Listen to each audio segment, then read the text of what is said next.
কই মাছ ভাজা, বিদেশি কই মাছ।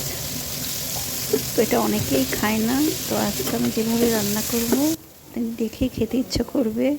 এই তো বন্ধুরা, আসসালামু আলাইকুম, সবাই কেমন আছেন? আলহামদুলিল্লাহ আমরা ভালো আছি। এই যে কই মাছটা ভেজে উঠিয়ে নিলাম, পেঁয়াজটা ভেজে জিরাটা ফোড়ন দিলাম। জিরা অবশ্যই পটলের তরকারিতে, পটলের ভাজি, ঝুরি করে ভাজি যেটা হয়, পটলের ঘন্ট, এগুলোতে জিরা ফোড়ন দিলে একটা সুন্দর ফ্লেভার আসে। সব মশলা দিয়ে শুধু পটলটা আগে তেলের মধ্যে কিছুক্ষণ ভেজে নিব। আসলে বিদেশি মাছ বলেন, বিদেশি হাইব্রিড মুরগি বলেন, এগুলো তো আসলে আমাদের দেশে আগে কেউ খেতই না। আমি প্রথম কই মাছ খাওয়া দেখছি বা শিখছি বাইরের দেশে প্রায় 20-25 বছর আগে যখন দেশে বাইরে ছিলাম, তখন এই বড় বড় কই, আমি তো অবাক, এত বড় কই মাছ পাওয়া যায়, এত বড় পাবদা মাছ পাওয়া যায়, সব হাইব্রিড।